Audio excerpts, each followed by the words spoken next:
Welcome to One on One. I'm Greg Bassett, your host from the Salisbury Independent newspaper. We're continuing our election interviews with city council members. Today we've got Michele Gregory. Welcome, Michele.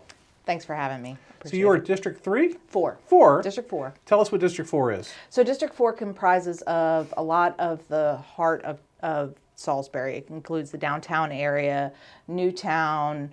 I live in the Glen Haven neighborhood. It goes about as far south as just past Wawa on 13. And it's a really great neighborhood, a really great district. I think there's a real variety. We have a really good cross-section of the community.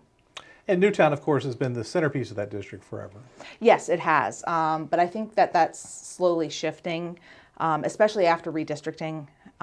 That was one of only a couple of neighborhoods that stayed in the district, whereas we picked up a lot on the south end. My district used to go all the way up north to Aldi, and I lost that whole north section when we redistricted. And it's a lot more balanced now, I think, and it's a lot more centrally located. A lot of focus on the neighborhoods right now in Salisbury. Yours is a very neighborhood-centric district where the strong neighborhoods are really, really, really important. Talk about what's going on in the neighborhoods. So as I've been going around the community and door knocking and campaigning, I've been talking to a lot of different people. And I think there are a few consistent concerns with folks. Number one is just the health and well-being of their families and their communities. Public safety is always a concern, and that's something that I think we are working towards the best model we could possibly have.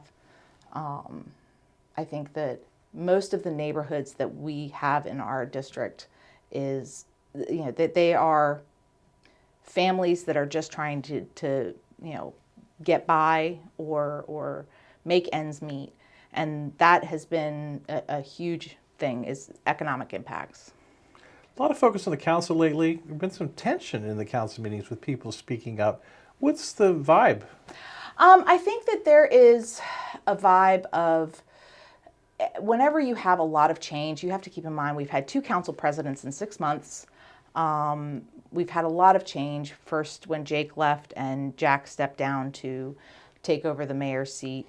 And then when Councilman Boda stepped down and became our HCDD director, which he's doing a fantastic job. Good. I can speak very highly of his response and being able to get information from him very easily. I think that when you have a lot of change, people are just stressed, feeling out where their place is in the structure of the city council now. Myself, I try my best to work with everybody. I think that communication is something that we need to work on, but that has been a constant stream, not just for the council, but for the mayor's office as well. Clear and constant communication is always important, and that's honestly the best way to dissolve any disagreements. Yeah, it frustrates me that people say there hasn't been communication. So a good example would be Unity Square. They break ground there, everyone gets upset, and I've been writing about it for years. Well, and that's just it. I think that there's a breakdown in the people who know and the people who don't know. I mean, we have to remember that there's a huge community of people who weren't here 10 years ago when this process started. And so keeping things in constant communication that's something that we really need to get better at. Giving updates regularly. For instance, we just finally had an update on North Prong Park.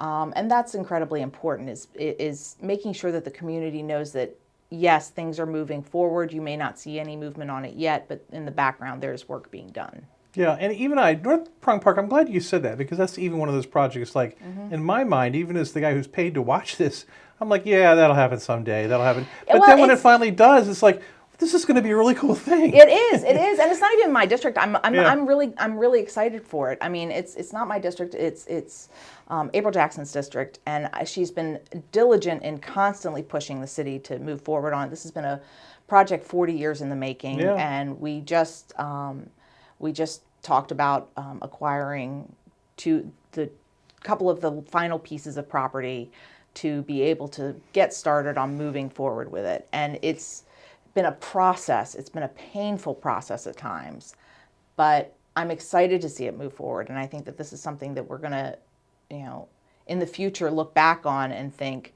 like everything else, what was the big deal? Right. So I think that along with Unity Square and what's going on with the parking lots downtown and the development that we're seeing, everybody was excited for Here is Home because housing has been a huge shortage. And that's another thing that I've been hearing at the doors is people talking about, my kids can't find places to, my kids can't move out. That, my kids have moved back in because they couldn't afford their rent.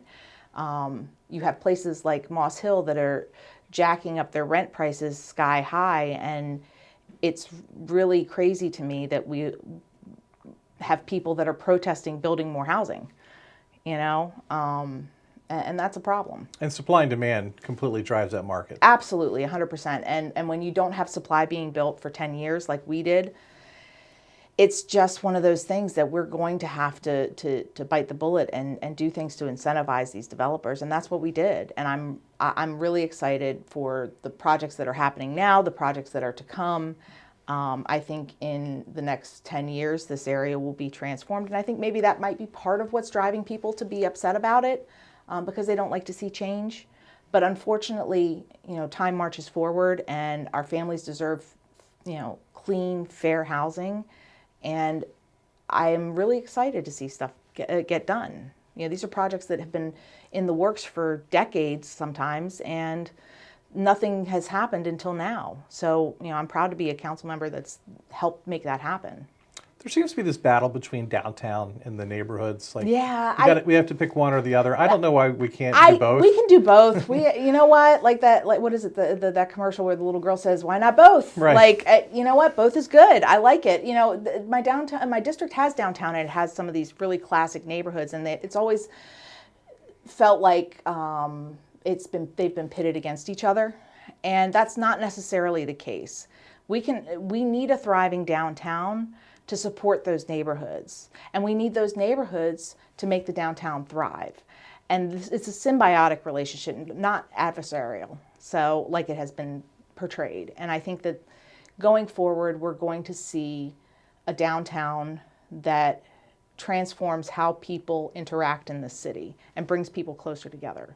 When I first moved to Salisbury back in '97, the downtown was dead. There was nothing. My husband used to regale me tales about the movie theater downtown.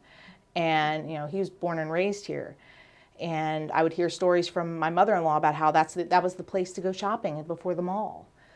And, I think that getting back to that is going to be vital in creating a community. So you've been sort of a leader in the middle of this thing on the Salisbury Town Center. Another example of something that's been a long time in the planning. Right. We're finally getting close to doing something with it. We'll talk about the town center and what that's going to do. This is the big lot one in the middle of the downtown. Right. So we went back to the drawing board on the LDA and making sure that, things were up to date because of Unity Square and things like that. Because as time moves forward, plans change. Better options come available.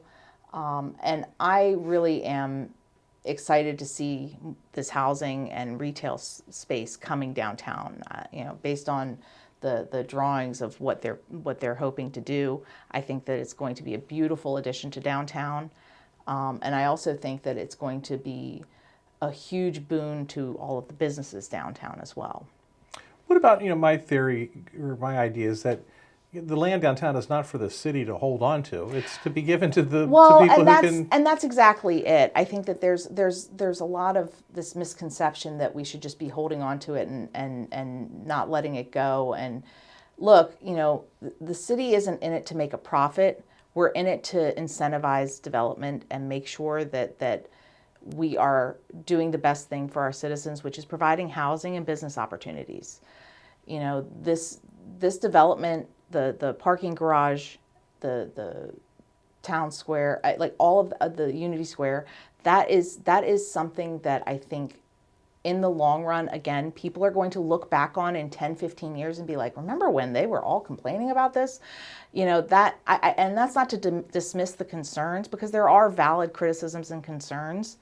But I think that going forward, most of these folks who are complaining in 10, 15 years are going to look back and be like, yeah, what was the big deal about that? I don't remember. Right. You know, Is that an area where the city should and could still be doing a better job communicating what's coming? I think communication is going to be the word of the next 4 years, because communication, and this is something I have tried to do through social media on my own, is just making sure that I'm posting agendas and letting people know what's coming up, that sort of thing.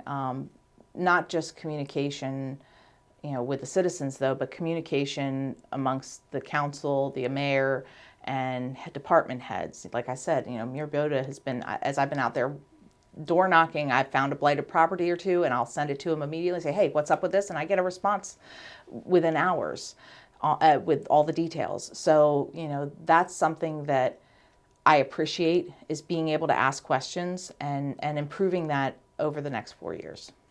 So you've been elected to the council. This would be your second election to the council. What's it like sitting there at the table and making decisions? It can be very stressful, not gonna lie, but it can be fun too. Like, I'm really happy about the grant that we just received from Cal Ripken's organization, where we're getting a bunch of STEM toys for both Newton Center and Truett Street Community Center. Those kind of tools for our kids will help them in their education, and maybe inspire someone to move on and do great scientific discoveries. I think that's something that I look at something like that on paper and I'm like, where is this going to lead us? And I love doing that. That's a lot of fun. Do you have a website where people can get a hold of you? Sure, I do. I've got votemichellegregory.com. Make sure it's just one L. And it is, I have information on how people can contact, volunteer. If they have any questions, they're free to reach out to me. I also have social media pages. Yeah, you ran for state senate last year. Yes. Did you learn something that's helped you with the council work? I've learned to always buy good shoes and have a brand new pair on deck. That's a lot of door knocking. I learned a lot about campaigning that you wouldn't normally get in a small district like District 4. But I think the one thing I learned is that these problems that we're all facing are not as unique as we think. The problems of Salisbury are the problems of the Lower Shore, are the problems of the Eastern Shore, are the problems of Maryland, are the problems of the country. And that's something that if you can get down to the nuts and bolts of where the problems are here, we might do a little bit of good and have a ripple effect going forward. When you come back 4 years from now, running for re-election potentially, what's my hometown going to look like? I think it is going to be cleaner. I think we're going to have improved infrastructure. We're going to have better housing options. We're going to have happier families. I think that we are going to continue to be. I mean, we're currently a leader in a lot of issues for the state and for the country in some ways. And I think that we're going to continue to do that. She's Michele Gregory. She's running for City Council re-election District 4, and we're thrilled she had time to be with us here today. Thank you, Michele. Happy to be here, as always. I'm Greg Bassett from the Salisbury Independent newspaper. Another edition of 101 right here on PAC 14. All right, very good. Again, it would be obligatory, not a bobblehead, right? Right. Without the finger. Right. No, you gotta get the finger guns. You gotta get the finger Michele, guns. did we touch on everything that you wanted?